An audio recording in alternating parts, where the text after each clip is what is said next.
So what this is a guide in using medical astrology to cultivate well-being. So this was more like being able to talk through medical astrology and the different ways that we use it in the course, but also other ways that you can use it to look at like your constitutional strengths, your constitutional deficiencies, how to nourish yourself. It's like sometimes we use it in our class, we use it a lot for like reverse engineering. Where is pain, illness, and disease? Where is it showing up? What is that inner tension? Like where's that inner tension stemming from that's manifesting outwardly? But this was more of using it to nourish. So I'm gonna go through, it's a very short snapshot of each of the 12 signs and then each of the houses. So Aries, we know the ram. So Aries represents where your specific personality begins. It's your I am energy and where you establish, anchor into, own, and defend your individuality. Some keywords for Aries are self-directed, pioneering, impulsive, survivalist, competitive, assertive, energetic, easily angered. And we know the anatomy of Aries, and this is general, it gets very granular and specific, but generally Aries rules the head, skull, eyes, face, teeth of the upper jaw, and the adrenal glands.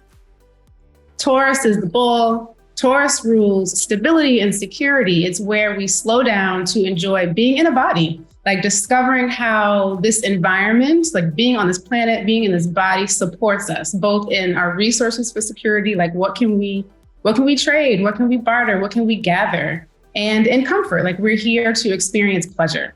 Keywords are slow, reliable, sensual, very risk averse. Taurus is not like change. Accumulating, steady, practical, possessive, physically strong, and then leans a little bit to the lays. Taurus will, one of the things I like to say about Taurus is that it will choose to stay stuck. That's where we see that stubbornness with Taurus. Not because change is scary, but because change requires effort. So that's where I think like Taurus leans a little bit to the lays.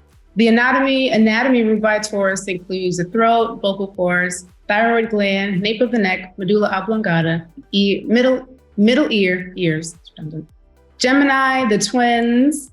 Gemini rules our intellectual exchange, our perspective and change of mind. It's the center of our communication, which includes like information input, listening, reading, observing, and then that synthesis of it, processing, reflecting, integrating, and then expression, speaking, writing, body language. Keywords are curious, alert, nervous, vacillating, distracted, rational, and contradicting. Anatomy ruled by Gemini includes the lungs, shoulders, arms, hands and feet, nerves, speech, and the capillaries. Cancer, the crab. This is the most emotionally attuned sign, most emotionally like feeling forward sign. Cancer knows what you're feeling or can sense what you're feeling before you open your mouth. As soon as you walk into the room, they're like, oh, what do you need? You know, it rules our need for care, our nurturing, our protection, and it also provides those gifts for others. The imbalance that we often see with Cancer is doing so much for others that it doesn't do for self. Keywords are absorbing, empathetic, moody, skittish, bonded, intuitive, and caring. The anatomy ruled by Cancer includes the breasts, stomach, mucous membranes, body fluids, and the uterus. Leo, the lion. This is the place in everyone's chart where we desire praise, attention, validation, appreciation for who we are, how we creatively express ourselves. It's where we have the courage to play, to break the rules, to have fun, to lead in the spirit of generosity and be our full selves in front of everyone. Keywords are confident and dramatic, willful, charismatic, dignified, a little self-obsessed, and entitled. Leo rules the heart, the aorta, the back, and the spinal cord. Virgo, the Virgin. Virgo is a sign that's most concerned with self-improvement, health, and service. It wants to be better, do better, and has a remarkable gift of managing like a particular area of people's lives. There's an expression when we lived in New York on the subway that we would hear, or like an announcement on the subway. If you see something, say something, was on the subway. And Virgo was like, if you see something, it does something. It's probably the most helpful sign of the Zodiac. Keywords are kind and discriminating, detail-oriented, critical, perfectionistic, efficient, withholding of gifts when insecure, like not feeling good enough. That's that extreme of perfectionism, feeling some sense of shame, feeling like things are not ready. I definitely see Virgo people who are trying or who are too in the details and not feeling secure in themselves. They withhold their creativity. Anatomy of Virgo includes the small intestine, spleen, pancreas, lower lobes of the liver, abdominal cavity, diaphragm, and sympathetic nervous system. Libra rules the scale, Libra the scale. Let's just say if Libra knew balance, it wouldn't be Libra. Libra is where we seek. Like, think of astrology, even with the signs, like they're archetypes, and the planets are archetypes, but it's also a spectrum of energy, right? So there's like an evolution within the sign energy too, that we're trying to reach this balanced state. So Libra is where we seek harmony and balance and cooperation in our relationships, where we aim to relate with others by being fair, diplomatic, and compromising. One of the ways that, Libra learns this though is by that wavering, by like experiencing contrast, one extreme to the next, and then hopefully through its evolution, those extremes not being so extreme. Keywords are wavering, uniting, relatable, conflict averse, it beautifies, it's people-pleasing, even-tempered. Anatomy ruled by Libra includes the kidneys, islets of Langerhans, in the pancreas, that's where it secretes insulin, the lumbar region of the spine, ovaries, and the veins. Scorpio is the most psychologically oriented sign. Scorpio rules our inner deaths and transformations and rebirths. It's where we're eager to get to the bottom of an issue, like move through the hurt to get to the other side. Keywords are penetrating, withholding, honest, unforgiving. Scorpio keeps score. Scorpio doesn't forget anything. It's a power sign. So it's interesting with Scorpio because it has 3 levels of its evolution: the scorpion, the eagle, and the phoenix. So the scorpion is super vindictive. The eagle is like rising above, trying to mature. And then the phoenix is reborn. But in that, Scorpio doesn't forget because it's always, especially that scorpion energy, is like waiting for you to do something wrong. Or waiting for the next person to do what the previous person did. It's a very interesting energy. Keywords are, I read that, did I read that? No. Penetrating, withholding, honest, unforgiving, keep score, self-controlled, and stormy. Another thing about Scorpio, one of my good friends is Scorpio. And we had a conversation and she interpreted what I was saying as that I said that her life is going to be miserable, which is not what I said at all. But I was talking about like Scorpio being very psychologically oriented. It can see very clearly, like when someone is interacting with them in a way that's based on their trauma or based on their hurt or not really related to the right now circumstance. It's like, it's really attuned to triggers and to knowing like when there's a deeper issue that needs to be discussed and talked about and dealt with, like that's what Scorpio invites us into, is those very difficult conversations and that shadow, that awareness of the patterns that we're bringing to the table that are not like actually about this exchange, like this is about your past. And so with that energy, Scorpio can sometimes always be looking for it, looking for the deeper meaning, looking for like what's behind what you just said. And sometimes it's not that deep. Sometimes it's not that deep. In many cases it is. And because Scorpio is so attuned to that energy, it often thinks that people are lying or in denial. And that creates the storminess because they're waiting for people to tell the truth about something that they actually might not have a conscious awareness of yet. So that's the storminess. So it was all of that she was saying, you said I'm destined to a miserable life. It's like, that's not what I said. The anatomy of Scorpio rules the colon, reproductive and eliminative organs, urinary system, sweat glands, nose, and tailbone. Sagittarius, the archer, this is where we seek new truths, experiences, and philosophies to broaden our horizons and expand. Sagittarius knows when it's stagnant and needs to move to the next adventure for its growth. I like to think of Sagittarius as the energy that pierces through ceilings, that it's like, it makes that ceiling its new floor. It's always looking to expand and to see that there's more. What is the more? Keywords are the explorer, dogmatic. Now, when Sag learns something, it's like, oh, this is the truth. This is the truth for everybody. And everybody has to adopt this truth. It's like, okay. Seeks freedom above all, very intuitive, procrastinating. I'm still trying to figure out, and if someone could think about that, I'm trying to figure out, I thought I had a connection of why procrastination is a Sag thing. And I'm sure, well, because it's a Pisces thing too. So there's a Jupiter thing, if anyone has thoughts on that. Rushing, philosophic, and direct. The anatomy ruled by Sag includes the hips and thighs and butt, lower spinal cord, sciatic nerve, and central nervous system, and the arteries. Can I ask a question? No. When we get through, I was formulating a plan. When we get through the signs, then we'll pause and we can ask questions. We can dive deeper into the signs. Okay. Do you remember? Will you remember it? We'll see. Capricorn, the goat. It's actually the sea goat. Capricorn rules our reputation, public work, and achievement. It's where we're most resourceful, ambitious, and deliberate, determined to reach our goals, and does so in a systematic, practical, and orderly way so that what is built endures.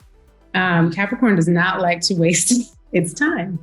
Keywords are persistent and controlling, responsible, cold, and that can actually be like temperature cold, but it's personality cold, serious, skeptical of unproven paths, long-suffering, rigid, and disciplined. The anatomy ruled by Capricorn includes the skin, bones, and joints, teeth, and gallbladder. Aquarius is the water bearer. Aquarius is where our innovation, ingenuity, and unique individuality shine. Its future forward thinking inspires us to create solutions for systemic problems so that our world becomes a better place for all. The keywords are emotionally detached, unconventional and opinionated, revolutionary, masterful, inventive, rapid learner, contrary, and questioning. The anatomy ruled by Aquarius includes the calves and ankles, like it rules circulation. It has rulership over the nervous system, rods and cones of the eyes. And lastly, Pisces. So where Pisces shows up, we have an ending that's making room for a new beginning. The end of a season, end of a cycle, end of one level of our consciousness and the rise to the next. Pisces is where we experience the in-between, both and realities, and desire to have multiple experiences in our humanness and in our beingness, which allows it to access its deep reserve of compassion. It is the most spiritually oriented signs of all the signs. Keywords are confused and idealistic, psychic, escapist, gullible, mystical, universal, low physical vitality. Anatomy of Pisces includes the feet and toes, the pineal gland, the appendix and lymphatic system, and immunity. So the houses are different fields of experience, different areas of life. Closing that window. The quality of the experiences we'll have in each house depends on the sign placement for that house. The house also tells us what kinds of activities can we engage in to feel more fulfilled in this area of our lives. The quality of these activities, that's determined by the sign energy that we have in our natal charts. And tension that builds up in these areas of our lives directly impacts our health. And correctly navigating, and it's correct, put that in parentheses, correct for you, for your chart, for your energy, navigating your sign and house energy, that can often alleviate physical imbalances that show up. The first house, so this is the first place of action in our identities. It's the framework of who we are, our outlook on the world, how we naturally demonstrate our identities. It also represents our appearance and disposition, our manner, the body's constitution, our natural forms of initiative and leadership, just how we naturally express ourselves. And this is one of the key houses of health. You can think of the first house as you got beamed in on a new planet and you're standing on a horizon and you're looking out and you're kind of taking this experience in. You're seeing how you're different from the things in your environment. And it's a little bit of determining this is what my role is going to be here. And it's also where we get to see your style. We get a good first impression of you, but it can be sometimes hard for people to distinguish self from first house or rising sign. It's very spontaneous. I'm a Sag rising, or it's funny. Okay, I'll use this example because I have Uranus on the ascendant, and Uranus likes change. Uranus likes to be unique. Uranus likes, ingenuity. And so part of our conversation today about doing this workshop or doing something I had already done was even though, because that's the Uranus that's it's very automatic for me to want to do different, right? And to just like, no, I have to do something different because of that energy. It's very hard to separate who I am from, like who we are from what's on the rising. Does that make sense? Okay. And Tammy and Denise are like, you're making things more difficult. Every time. Every time. Second house, this is the house of material security. It's how we all feel secure and stable while being like in this physical body, living on planet Earth in this lifetime. It's the tangible things that do matter in this house, as well as our values, the values we place on those things that help us feel secure. It's our resources, it's money, possessions, things we own and value, our spending and earning capacity, our desire to control the things and the people that are within our reach. We feel like if we can control them, then that helps us feel secure. It's like your giftedness. How can you draw upon your own like personality, your creative skills to create the things that help you feel materially secure here? Go ahead. If you're a controlling person, do you have multiple planets in your second house? I think that's too hard to determine. I think that's too broad of a generalization. You can be controlling with no planets in the second house. Okay. Yeah. I think it might be like where your planets are. So you could look at someone's chart and you could say like, you're probably quite controlling. Yeah. If they have as an example, but this was easier if they have a lot of planets in Capricorn. If you have a lot of planets in Capricorn, you're controlling? Probably. In some way. And where that shows up, this is a great example because I have two planets, Moon and Venus in Capricorn. Tammy has Mercury and her ascendant in Capricorn. Her controlling is about self-authority, right? Like that, and mine is very much about second house. It is about money. Like my mind is there. Like it needs to be structured, it needs to be ordered, it needs to be organized. So it's the different different types of controlling. How are you controlling? And then you would see that in the house. Yeah, that's determined by where it shows up. I see. Third house, this is how we think based on how we based on the people we associate with in our early environment. This is the house where our assumptions and our perceptions of our world were first created and how we exchanged and assimilated information in that early environment. It's not so much like whether or not people are intelligent. It's like, how do you form your unique intelligence? How do you express it? This house signifies your early education, your early environment, your neighbors, your siblings, your attitude towards them, short journeys and trips, memory, perception, speech, how you express yourself through writing, speaking, and other forms of communication. And it's also your taken for granted skills, because we often take for granted the things that are closest to us. So think about like that little world that you thought was a huge world in the environment that you grew up in. Like that was your bubble. And that's kind of like what you thought the whole world was. And then when we have the house graphic here, but the ninth house is like, oh, I'm leaving my bubble. And that's Sag's energy. Third house is Gemini's energy, forming that bubble. And like, this is your first impression of the world. Ninth house is Sag. Now you go to expand. Go ahead. So are you saying that, is there can you look at the chart and there be like an age that you say, okay, you're going to be influenced or be living your third house life until you're like 7. And then after 7, you move into your ninth house world because the bubble got popped and you realize that there's so much more. I think that's around when you decide to leave that world. I don't know if it's determined by age. Like if we think of some people who, maybe they leave home early, right? Maybe they what is the word? Emancipate themselves from their guardians at 16, and then they're out in the world.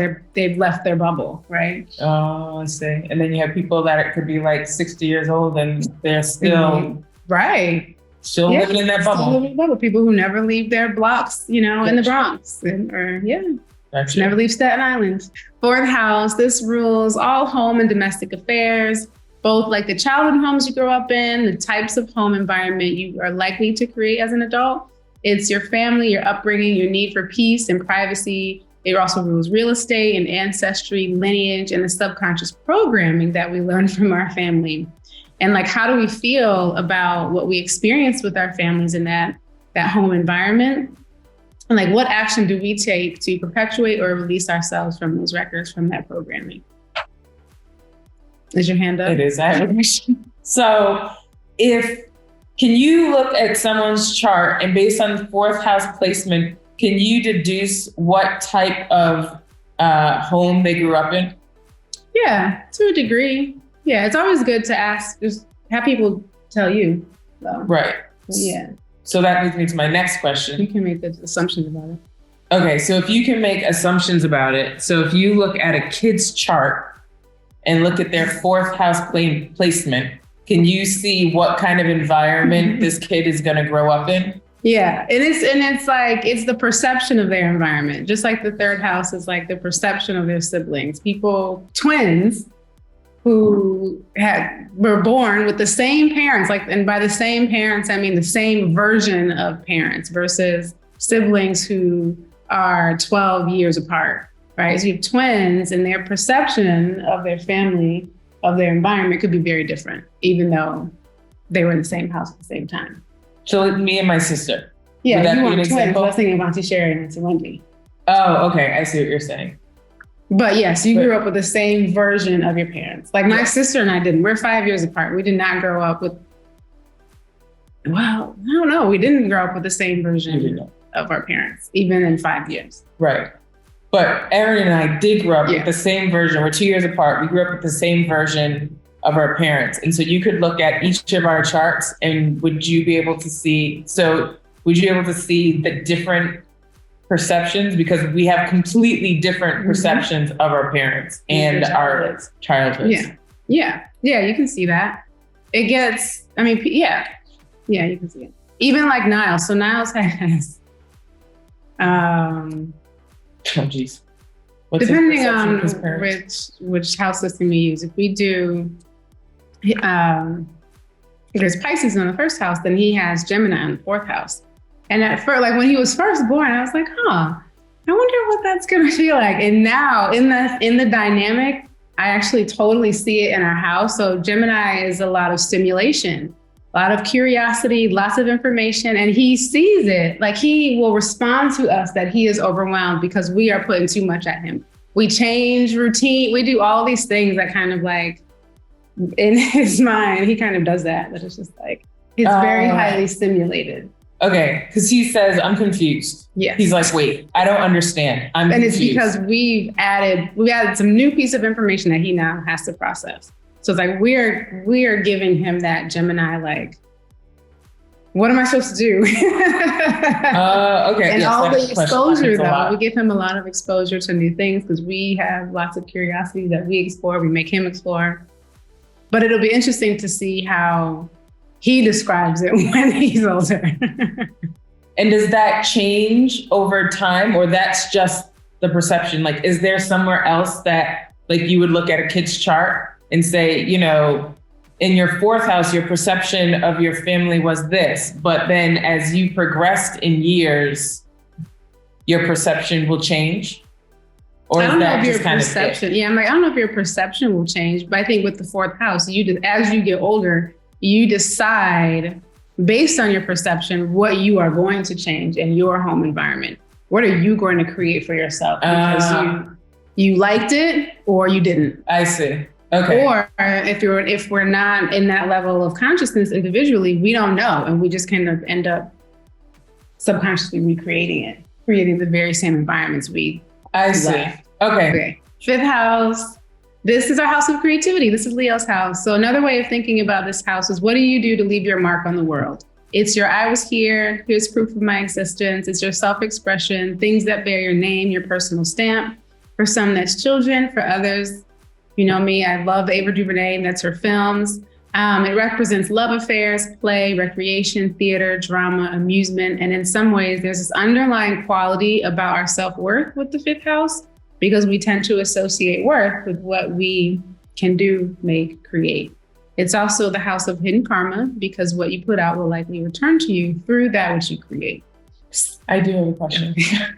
Well, what if you don't consider yourself a creative person? So these examples are creative in the, I would say in what one would think of the traditional means.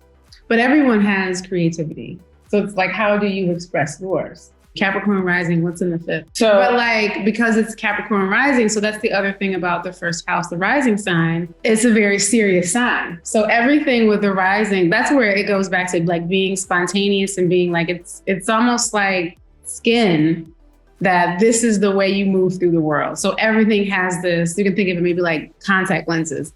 Everything is filtered through this with your rising sign. You're going to approach everything with being serious. Okay. And I do this. And you do that. Okay. Yeah, like I'm a Sag rising with Uranus. So everything is like spontaneity. And play. I approach everything like it's an adventure. Yes, even at the grocery store. So Kim wants to know, what if you don't have any planets in your fifth house? Does that mean you're not a creative person? Kim didn't ask that. I just added that on. No, everyone is creative. We just don't use the planet as an interpretive element. So this is whatever you have in the fifth house, you interpret it through that sign energy. I see. And going back to your example for the play for you or the serious for me. Right. So serious for you on your rising, that's everything. But like someone who say they have Capricorn in the fifth house of play, their play might look very disciplined. It might look like, say they're into music, they have other placements, in Pisces or in Libra, and they're into music, like that play for them could look like practicing scales for 8 hours a day. Mm-hmm. It's orderly. Sixth house, this is the house of health, self-care, our capacity to handle the mundane, our day-to-day work. This is like, how do we handle our lives and the things that we put on our own plate? How do we adjust, resist, or become overwhelmed by the demands of daily life? Everything in this house is under your control. It's your work, your health, your food, your clothing, your comforts, your pets, your employer, employees. You can quit, you can hire, you can fire, your dependents, and your working conditions. What happens here basically determines how and if we're able to be of service to others from a place of fullness and not emptiness. Mm-hmm. Everything in this house contributes to our capacity to work, serve, and be healthy. Key house of health. So we were using Gemini in Niles' chart in the fourth of family. You have Gemini in the sixth house of life. And you will often say, I feel very overwhelmed by the demands of life. Because Gemini is a very mental sign and it's always thinking. It's always thinking and processing information and moving quickly from one thing to the other. And all of those like little responsibilities, it can be hard for you to keep track of. Yes, it's just life. just life. Life is overwhelming. Yes. But that's the thing about Gemini, or just about the sixth house, is if all of your responsibilities are on this little plate, you get to determine, well, this part of my life gets this percentage of my energy. This gets this, and we have to adjust. Sometimes it needs more. Sometimes this needs less. Sometimes some things have to go. I think when that realization happens, perhaps with someone with the same placement as that I have with Gemini there, it is almost like someone has to tell you that is an option. Is it possible? Because it doesn't compute. It's like it's a ping pong and you can't get out of it until someone knocks the ball away. And then you're like, you can do that? Like, that's an option? Like, I can say no? Right. Like, it's just like a thing. But it's odd, like having this conversation, it's odd to think that you need someone to kind of tell you that it just wouldn't be like, well, I just won't do it. Right. That just never enters. There's so much mental activity with Gemini there's very little spaciousness for somebody to just like slip in there and shoot the ball away. Seventh house. So this house is all about how we behave in one-to-one relationships. It's our closest relationships, those with spouses, business partners, known enemies, our marriages, partnerships, business relationships, other close friendships, not necessarily family, although it can be if you work with them. Really close friends, not just like Like think of your relationships almost like tiered. Friends are in the 11th house too, but this is like your committed friendships and partnerships. This house represents our cooperation or lack thereof with others who are closest to us. It's our we consciousness as opposed to the I am consciousness of the first house. So you are in partnership in this house. It rules the lower courts, and that goes back to known enemies. So if you think about small claims courts, you're suing or you're being sued by someone close to you, someone who y'all were close, somebody did something wrong, and now you're battling. And this house is all about how you learn about yourself through your closest and committed relationships. 8th house, this is Scorpio's house. This is fun. So 8th house is where all our triggers show up. Many of them. This is the house of trauma. Let's go. This is how, and it's about how people then save themselves from that. So this house, if you can think of the Christian expression like Jesus saves, here you save yourself. It's the house where people seek that inner like emotional stability.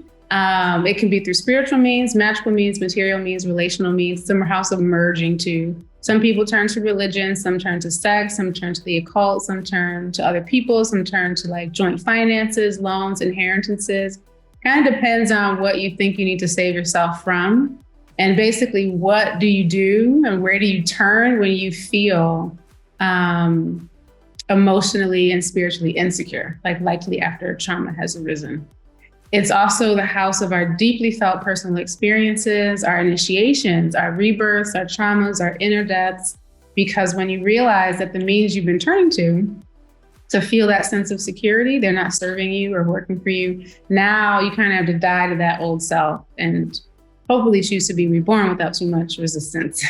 Another key house of health, this is Scorpio's house. So it's all of that inner psychological work. It's all of that inner tension. And a lot of that happens. I like thinking of the 7th, 8th, and 9th house as this nice little quadrant of like committed relationships, the 7th house, then the people you choose to get intimate with, and you can choose your own definition of intimate. Like yes, it's the house of sex and desire, but intimate can mean many things to different people. The closer you get to people, the more vulnerable you have to be. And then that's when people are most triggered. And then what happens when like, and Scorpio is it's water, but it's kind of like a volcano.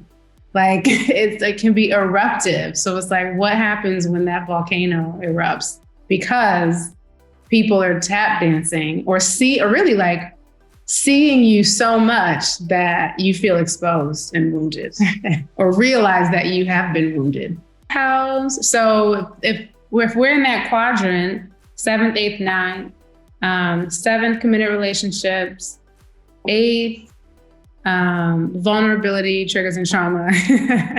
9th house is like, whoa. And also in that relation to the 3rd house, new world. I am a new, and there are new experiences that I need to have. So this is the house where we choose to learn about ourselves. It's our superconscious mind, education that we choose. It's going beyond our horizons for self-discovery and identification, moving from the 8th house of regeneration, death, rebirth. Like this is house where you're like, okay, I'm reborn. What does this new me have to learn, have to do to learn about your new self, your new identity? This house is associated with our religious and philosophical attitudes, foreign travel and long journeys, educational experiences that you choose, like higher education, apprenticeships, intuition, spiritual visions, and publication. It's the house of self-understanding and those experiences that take you outside of what you think you know. 10th house, this is what we do in the world. It's your house of career and vocation. It's the work you get paid to do, the work that you say when you introduce yourself, at a networking event. Hi, I'm Selima, herbalist, astrologer, spiritual teacher. How do you fill in those blanks? The 10th house, that's your reputation, your position in the world, how the public views you, and your calling to contribute to society and earn while doing it. Because it is very forward facing, it's also the house of approval. And whose approval do you seek? Thus having implication over self-worth. 11th house is about who we are in group settings. Do you feel secure and stable when you're around friends, acquaintances, and other group settings? Are you only secure when you're around like-minded people? It's the house of how we learn about who we are when we're in the us collective situation. It's associated with our group involvement in friendships, our social relationships, creative group expression, humanitarian ideals, our global awareness. It's our hopes, wishes, projects, and ambitions for the collective and where we feel most self-satisfied, because it's kind of like that save the world energy. We all innately, hopefully, want to do something good that helps to change the world in some way. 12th house, this is what lies in our subconscious that needs to be awakened so we can journey on to the next life, the next soul cycle in our evolution. This is the house of unknown obstacles and sources of frustration. It's the things that are so ingrained in us we barely notice they're unfolding, but they show up in bothersome ways in our lives, calling for our attention. I often feel like when people say something's blocking me, it's nothing something. It's 12th house. And the invitation with our 12th house work is, this is Pisces house. So it's to do those spiritual activities, whatever the broad definition of spiritual practice is for you, because that's how we discover what these bothersome things are in our subconscious. This house is affiliated with the subconscious mind, our spirituality, our psychic abilities, our unconscious habits, confinement, hospitals, prisons, self-undoing. How do we imprison ourselves in our own patterns? Its influences are not under our control, yet they require our transcendence. This is one of the key houses of health too.